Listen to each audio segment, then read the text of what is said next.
Hey everybody, it's live and it doesn't even let me know that I'm live. But hey everybody, welcome to the show. Very excited to chat to all of you. But at the same time, I'm a little bit sad about some more news that has broken that is not good for South African cricket, of course. Particularly with the series. We've all looking forward to the series and we were all looking forward to seeing certain players play. And unfortunately, one of our favorites, one of the fan favorites, won't be available for this particular match. And that's very, very unfortunate. We're going to be talking about the team updates. We're going to be talking to you guys about Dean Elgar's press conference, letting you guys know exactly what was said, exactly what was addressed in the press conference, what our thoughts was of the questions asked in the press conference as well, and just everything leading up to this particular test. We are obviously going to be looking much more in depth with analysis and preview in our preview on Friday, where we will give our thoughts on who should be selected and all of those things. But this is a daily show where we wrap up all the news and happenings and whatnot that is happening in South Africa and cricket. So if you guys are new to this channel, click subscribe, click that notification bell for all future videos. But also don't forget to subscribe to Cricket Fanatics Magazine monthly. The link is in the description. Every single issue is 100% free. I got an email today asking about women's cricket articles and particularly replying to the under 19 version of the under 19 World Cup version of this month's issue. To those that are new that have subscribed to our digital magazine, we promote women's cricket a lot, to the point that we are the only magazine that was dedicated solely to women's cricket. We've had women's editions solely only women's cricket, no males cricket in those issues. So go ahead and look at some of the back issues.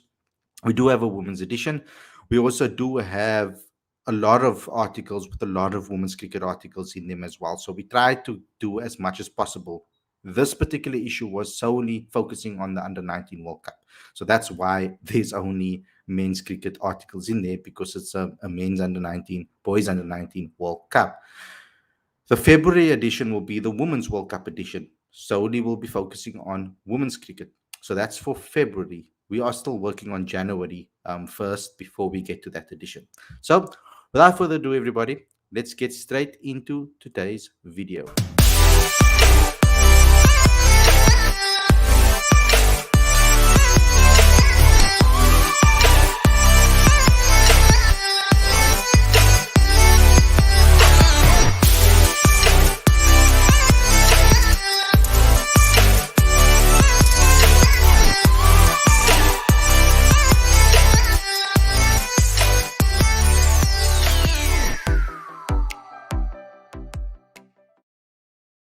A very good evening and welcome to Cricket Fanatics Magazine. This is your daily show. I'm your host, Khalid Maiden. This is my co-host, Aditya. And today we are talking about all the major talking points in South African cricket. So let me start with the major breaking news story that happened today. And that is that Proteas bowler Anrich Nortje has been ruled out of the three-match Betway Test series against India due to persistent injury. Now, that persistent injury, I would have liked to see a little bit more information on that, exactly what is wrong with him and what has been happening with him. But I'll just read the quick press release for you. He has unfortunately not recovered adequately for the expected test match bowling loads and is currently consulting with specialists to manage and advise on his recovery. No replacement will be brought in. The Proteas have commenced their final preparation ahead of the first match starting on Boxing Day. It is the Test team's first series since their successful tour to the West Indies in July of this year, where they won the series 2-0. The teams will be playing for vital ICC World Test Championship points. So that's the update from Cricket South Africa on Anrich Nortje.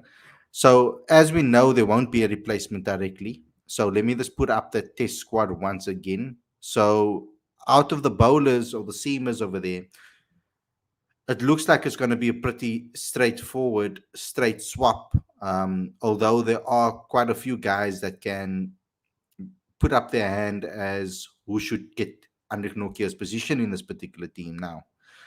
We haven't seen Lungi Ngidi in quite some time. He's been struggling with injuries, etc. But I think Lungi in Centurion, the last time India was here, he bowled really well. And if he's 100% fit, I see him coming into the team. But also Dwan Olivier. I don't think that this is a situation that should prohibit him from being in the side. A lot of people may think that between Dwan Olivier and Anrich Nortje, it is a 100% straight swap, whereas others maybe don't think so. Um, Glenton Steerman also making a strong case for position in the Test squad, in the Test side. But because Dwan Olivier has already played Test cricket for South Africa and he has a raw pace and his performances recently in domestic cricket, I would probably give Dwan Olivier the nod to replace Anrich Nortje. The There was conversations happening within the press conference, but we'll get to the press conference a little bit later. Aditya, first and foremost, a massive blow for South Africa when it comes to Anrich Nortje picking up an injury. I think he's been our star bowler in Test cricket, for the last couple of series that we've played. Yeah, definitely. If there was ever a setback that South Africa was going to have in its team, it was going to be one of KG or Andrik not being able to play the series. And I think if there was ever a player who was going to be able to disturb the Indians on spicy South African wickets, it was always going to be Anrich Nortje. And I've said on previous occasions that for all of South Africa's fragility in batting, if the star bowlers miss out on a series, that's going to hurt them more because the players next in line are not likely to match their levels of performance. And while it is encouraging to see Duan Olivier's form and also Clinton Stearman is a consideration there, but um, you still have to address the fact that KG has been off color for a while, and Lungi Ngidi has recovered from COVID, but we don't know what his match fitness is going to be like. Mm. So again, for all of South Africa's problems in the batting department, they're going to have more headaches trying to resolve their bowling woes. Exactly. And specifically in Centurion, when you need that pace and control as well, because it can go very wrong for you very quickly in Centurion if you don't hit your lines and lengths correctly and you don't hit that plan. So I would go with someone that is familiar with international cricket over there, and knows how to bowl at Centurion, and that is Dwan Olivier. I see him coming straight in for Anrich Nortje. But yeah, Anna is a big blow. I'm a big fan of his. He's a friend of the channel as well. He comes on the shows quite a bit when he gets the opportunity. He's never said no to an interview when I've asked for one. So, a big fan of Anna, and I wish him a speedy recovery. But And sorry to interrupt, and he's the only guy who can cross 150 plus on a regular basis. There's no other bowler in South Africa who can hit 155 clicks the way he does, as consistently as he does. So that's a massive blow. hmm, yeah, it is a massive blow. But when I look at Anrich Nortje in recent times as well, when he bowls, Test cricket is not about express pace for him. It's been a lot about control and consistency. He's actually he's actually held himself back a little when it comes to the express pace with regards to Test cricket. He's been hitting those 150s marks more consistently, I think, in the shorter formats like the ODIs, especially more than the T20s because he's tried this slower ball situation. But he has been hitting that 155 mark in T20 cricket as well. But in Test cricket, I've noticed that consistency of 145 to 150, that mark in between that. Um, I feel that Duan Olivier can actually hit those those straps. He's not as express space as Anrich Nortje. Anrich Nortje is most likely is, or definitely is, the fastest bowler in South African cricket at the moment. So other than him, I think Dwan Oliver gets close enough when it comes to hitting that 140s mark. Hopefully he can push it up and rank it up. I mean, Michal Pretorius as well, he's someone that can do it. We could see a left field, possibly a left field opportunity for maybe another all-rounder. That could also be another option if the batting is a little bit funny, or wonky as we as we know it has been. So it could see a likes of maybe a Marco Jansen get an opportunity, maybe as one of the seeming all-rounders over there.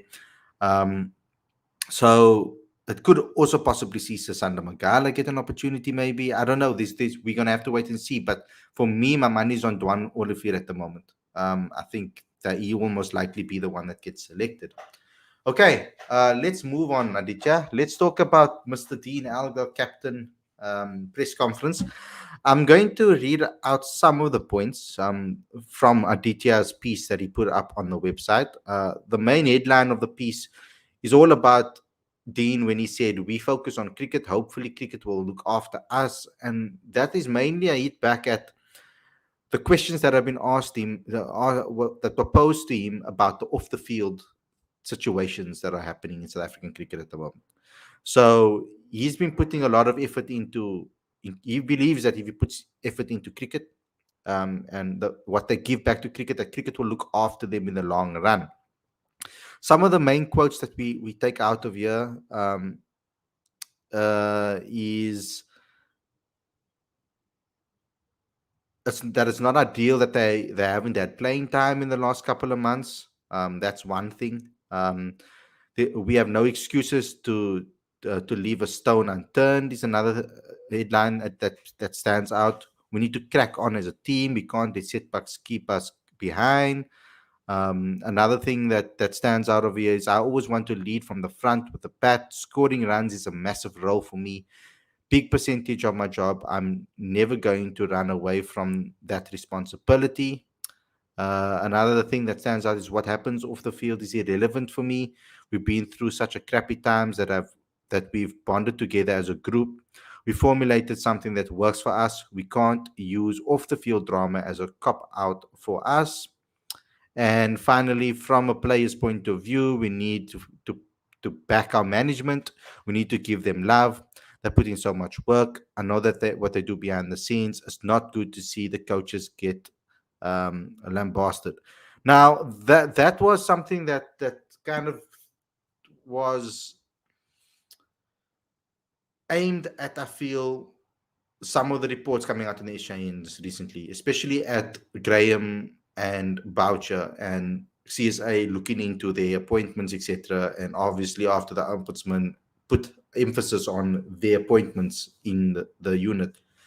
Aditya, what was the general mood in the press conference from your perspective? And some of the highlights that you think really stood out that we can tell the fans about? It was an interesting press conference, and I don't really know what to make of it, apart from off-field matters being a central theme of conversation. And Dean Elgar really talked about it a lot, and he was particularly critical of the administration, to the point that he said that the administration has changed so frequently that the players no longer know who is in office. And So, I thought that was I thought that was quite interesting. Um, but yeah, a lot of a lot of the focus was away from the series, which I thought was a bit odd, because this is a high profile series, this is a marquee series. Um, it's generally the sort of conversation that you want to sort of build it up, um, for yourself and for the team, and things like that. But like, I asked him a question, about a brilliant one, by the way.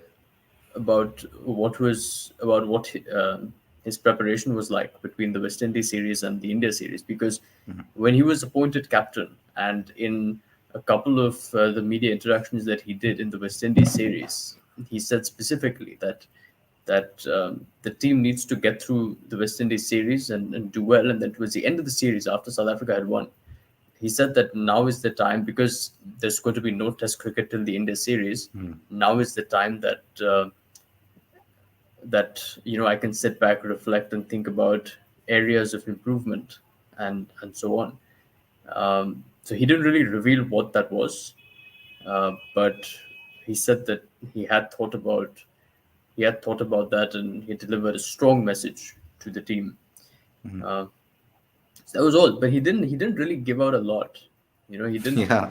he didn't give out a lot in the press. Certainly not about. Um, he's not going to talk about team strategy, but yeah, he didn't talk about Anrich Nortje at all. Um, he said that overall the bowling group had not got a lot of playing time, which wasn't ideal. But he didn't specifically talk about Anrich Nortje not playing, and yeah, yeah. So I I, wonder I I when. honestly I don't know what to make of it, because there was Yeah. no real central theme, and there was no specific focus on cricket as such. I mean, there was the odd Yeah. question about Bumrah and Lashman, and he said that he doesn't want to talk about individual players, which is fine, I guess. But Yeah. I saw like it was like the India media had a different agenda to the South African media, like completely, obviously. And it's normally there's like synergy in the press box with regards to that. Like there will be the occasional one or two questions that have a certain agenda on it, but I feel like there was two different directions. It's almost like the media just woke up and like, oh, there's a presser, and just went into it with whatever they felt. It wasn't like a necessarily a preparation. Sometimes people have a piece in their mind or in their head before they want to go into a presser, and then they know what answer the questions they're going to ask, so that they can write the piece that they actually want to write. Talford generally does that, I feel. When he asks questions in the presser, um, he has a certain idea in his head that he wants to go with, and he asks the questions, gets his answers, and then he will compile his pieces accordingly. And he does that brilliantly, actually. Fidos does that brilliantly as well. But the other questions, I thought they were going to be more cricket central, and cricket centric. I mean, Fidos has been on a mission to expose what has been happening in the Asia ends, and she's been the one person that has worked damn hard to do so, going through all the information, evidence, and giving it and making it available to all of us, so that we can understand what is actually going on. So I do respect what she's doing actually currently, because there's not a lot of journalists that have taken the time out to read the whole thing and then actually report on it, and give the evidence to the rest of the world. So I actually commend her for that. She's been doing that excellently. So I understand her point of views, but she asked more than one question, actually, in the presser. So it's not that she only focused on one agenda. But when it comes to the test captain being here, I really would have liked to hear what Dean Elgar's mentality is now, and the Proteas' mentality is going into this test series, um, because they are playing for championship points. It is a very important test match, and there are a lot of players in that squad, in that team, that are looking to cement their place. And he actually did touch on that, and I respected that what he said, because he made me feel, listening in on it, that the players that are being given opportunities, they are looking for them to hit the ground running. That's the vibe I'm getting from them.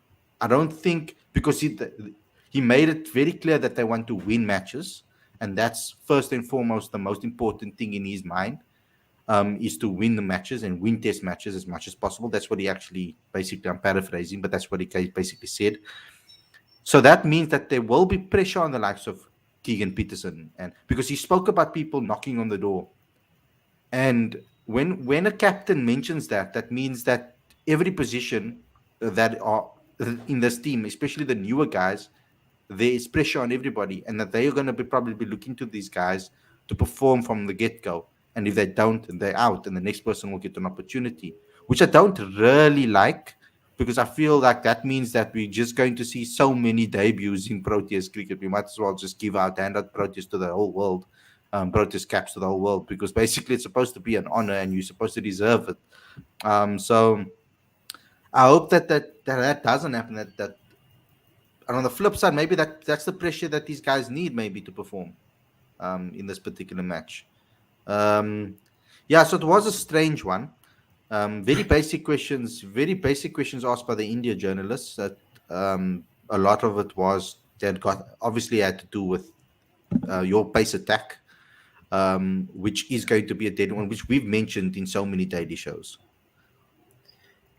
Yeah, yeah. And as you very rightly said,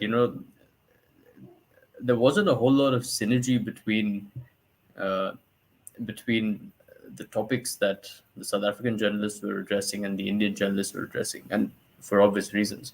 Um, with with the Indian journalists, they did talk about certain informed players that did well in the previous series as well. Like Ashwin, for example, has done well, and he's obviously in he's on a mission to sort of do well overseas, and Mm, certainly in South Africa, and Bumrah as well, because Bumrah, remember, in the story behind Bumrah's debut back in 2017 in South Africa was that he was he was supposed to make his debut before that series, so that by the time he is in South Africa, he's sort of accustomed to the rigors of Test cricket. But Ravi Shastri and Virat Kohli said at the time that let's not do that. Let's unleash him in South Africa, because no one knows what he can do with the red ball, and mm. he did do well in his debut series. So now that he's 4 years more experienced, we'll see what he comes up with this time around. But overall, I do think that the Indian pace attack is stronger than even what we had in 2017-18. Uh, but again, as we've talked about in previous shows, I think it's the batting um, Yeah, that's a little bit brittle. but the one, so it's literally South Africa, South Africa's bowling attack versus India's bowling attack over here. So it's literally going to be that type of series, maybe. And when because South Africa, I mean, its batting is also brittle and is also struggling a little bit. But the difference, Aditya, that's going to bother me is that the momentum that you guys are coming off with off from. Like, Australia, Progression. obviously, yeah, there's good progression and there's good momentum that you guys are taking with winning momentum. So I think this is Yeah. probably your best chance to win a series in South Africa, which you haven't done before. Uh, yeah. Look, I think we've generally we are coming off a lot of Test series wins, and this is this is one of India's most successful Test teams. But in addition to this being a series of Indian bowlers versus South African bowlers, I think it's also a series of Indian selection versus South African selection. Yes. because because both teams need to get their selection right. You Yeah. know, assuming there are certain spots about.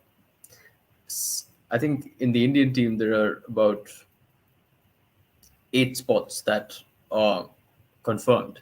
Those three spots can be defining, and it's always tricky in a three-test series, because when you make a selection for the first test, and assuming that player is either out of form or is new, you have to play them for the entire series. Hmm. Because if you play them for one test and then you drop them, that's how do you can't justify that. Yeah. And then if you can't play them for 2 tests and drop them for the last test either. It's a mistake that India made in 2017-18 with Rohit Sharma, and they dropped Ajinkya Rahane at the time. But yeah, I think that is um, that is a challenge Yeah. for India, You know definitely. the difference between now and then. I mean, so that India did have a strong team back then. The last time you guys came here, of course, you did. But the difference is that AB and Faf factor. I think that makes a massive difference. I mean, but Aiden Absolutely. Markram. Aiden Markram was pretty good in that series too. I mean, he fell just short of a century, and I remember Virat speaking in the press conference, talking very highly of Aiden. So, if Aiden can step up in that mold and take the series by the scruff of the neck and say, we're batting first at Centurion in his home conditions, where he's very familiar with, and his game has come a long, long way against spin as well as against seam. He's really starting to find his own 2 feet. I think that opening partnership for South Africa is going to be so important, and I know that's obvious, but it's a weak point in South Africa's cricket in recent times. Look, in that series, if you look at the stats, AB made 250s, I think, and both I think were even this, yeah, towards. we had 250s. They were series defining 50s. Faf du Plessis made 250s, also series defining 50s. Dean Elgar had a good series. Aiden Markram made a substantial score. Um, so if you're looking at a top five, and they've contributed with significant runs. In fact, in that first Test match, no, not the first Test match, the New Year's, yeah, I think the first Test match, um, the New Year's Test match, in Cape Town, India were bowling first, and South Africa were 12 for three. Between the time that I was waiting outside the ground and I got inside, South Africa had lost 3 wickets. And then Faf and AB came in and they put on a 100-run partnership, taking South Africa to 250 odd. So I think that was a series defining partnership. Mm. Um, so they played on spicy wickets, but the top fives, they managed to make good runs. That's the biggest challenge for South Africa this time around. Not to mention that back then they had, I thought they had a stronger bowling lineup with Mone Mokel and uh, Dale Steyn, Vernon Philander, and Kagiso Rabada. Let's touch on that conditions section of this, the spicy wickets and all of those type of things. I know Dean Elgar touched on it, and be he tends to be saying that, okay, he should know more than me, of course, because he played there, he plays for the Titans, he played at home, he knows the conditions better. He said that the conditions seem to be what you would expect from Centurion: spicy, good cricketing wickets. That obviously means that there's both in it, bat and ball. But it is a wicket that he feels that if you can get in, you can score and score deep and score long and score big runs. So, whereas my opinion of it was that because of recent times, the weather hasn't been the same as we are used to in the South African period. There's been rain around as well around the country in this summer heat times. Okay, so Cape Town was pretty hot today and yesterday, um, but we're getting a lot more rain and cooler conditions in Cape Town in this period than we used to back in the past, in the last 3, 4, 5 years. So. Um, Dean did mention that there could be, he hopes there's no rain in the Centurion match, which is a possibility that could happen. But we'll obviously look at the weather report closer to the time. It's more accurate if we can look at it on Friday when we do our review show and check, in preview show to check what the weather is like. But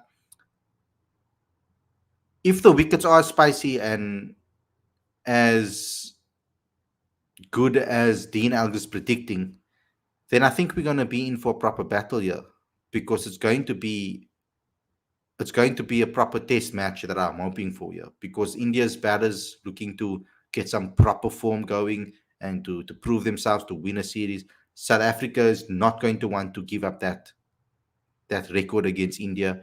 Dean Elgar's a very competitive guy, so we know he's going to want to get stuck in. Hopefully, he can score a couple of good big scores, and Aiden Markram and him can put up some partnerships. Because I think with this batting lineup, when you don't have a Faf and you don't have a AB coming in the middle order, yes, you've got Rassie van der Dussen, but you've got a new Keegan Peterson over there. You've got out the phone Quinton de Kock, and you've got Temba Bavuma coming off some good form in that middle order. So it's a bit wobbly. It's not like we're coming off a couple of series where everybody in our batting lineup is looking good and looking in form. We've switched formats. South Africa's coming off a T20. They haven't played much 4-day cricket. Only Dean Elgar really has played 4-day cricket, and Keegan Peterson a touch of it as well. So it's going to be a tough series, and I hope that South Africa can come to the party and actually put on a proper performance against India, because I feel that yes, you guys have a good bowling attack, and yes, you guys have a good team, but I think South Africa's batters are supposed should be able to at least put on a good show against India in their conditions. They should understand the movement a lot better. Definitely. And with South Africa, as Dean Elgar said, that if if batters are patient and if they're willing to put away their scoring shots for a while, then they're going to be able to cash in. Mm, And that's probably that's probably the sort of approach that's the message that Dean Elgar has probably given his batters, because he knows that in order for South Africa to win, they're going to need to post big runs. Um, and Yeah, that's mm. probably going to be the approach. Yeah, And we as know that Dean will have that approach naturally. Yeah, He'll have that approach, but I'm hoping that Aiden has that in his mind, that adaptability vibe, and saying, "Look, yeah, I need to get stuck in here." yeah, definitely, definitely. Look, I think it's so tricky, because on the one hand, you feel like South Africa have the talent to be able to pull off these conditions, but Mm, on the other hand, this is the first time that they're facing this quality of Indian bowling in South Africa, and that's going to be huge. Because again, the bowlers are coming off a fairly decent volume of cricket, and they're going to enjoy these conditions. And word on the street is that Mohammad Siraj, who is an exponent of conventional swing in and out, can make his first appearance in Test cricket in South Africa. mm, So so you never know, because I think there's that perfect blend of experience and energy and youth in the Indian bowling lineup, and they can post some serious speed as well. So we'll have to see how it goes. Yeah. mm. I think if South Africa's, with regards to seam, it's going to be that swing bowling that they're going to struggle with the most. Yes, most batters do. It's not like I'm saying something strange, but I think someone like Aiden has struggled in the past with the swing. Um, so I hope that he just is patient, doesn't get nervous if he misses a couple. Leave. That's what I want to stress in Test cricket. Don't be afraid of leaving the ball if it's not there to hit. Like, I mean, just you don't have to hit every ball. It's not T20 cricket. So like, don't be afraid to just grit it out. If you missed a couple or you played and missed, then it's okay. Just reset and refocus. So I hope that South Africa can come to the party. But guys, thanks a lot for tuning in. I hope you guys enjoyed this episode. Don't forget to smash the like button, comment, share, subscribe. Click that notification bell for all future videos, as well as subscribe to Cricket Fanatics Magazine monthly. The link is in the description. Every single issue 100% free. We will see you guys again tomorrow for another daily show, guys, and I'm looking forward to it. Please note that on Thursday we're going to be doing our show a little earlier, an hour earlier at 6. If a teacher can't make it, then it will be a straight out Q&A with myself, and you guys can ask me any questions and whatever you want, and I'll answer it. It will be just me and you guys. But if a teacher does make it, we'll do the conventional format of the daily show. But thanks a lot, guys, for watching, and we'll see you guys tomorrow for another daily video. Take care.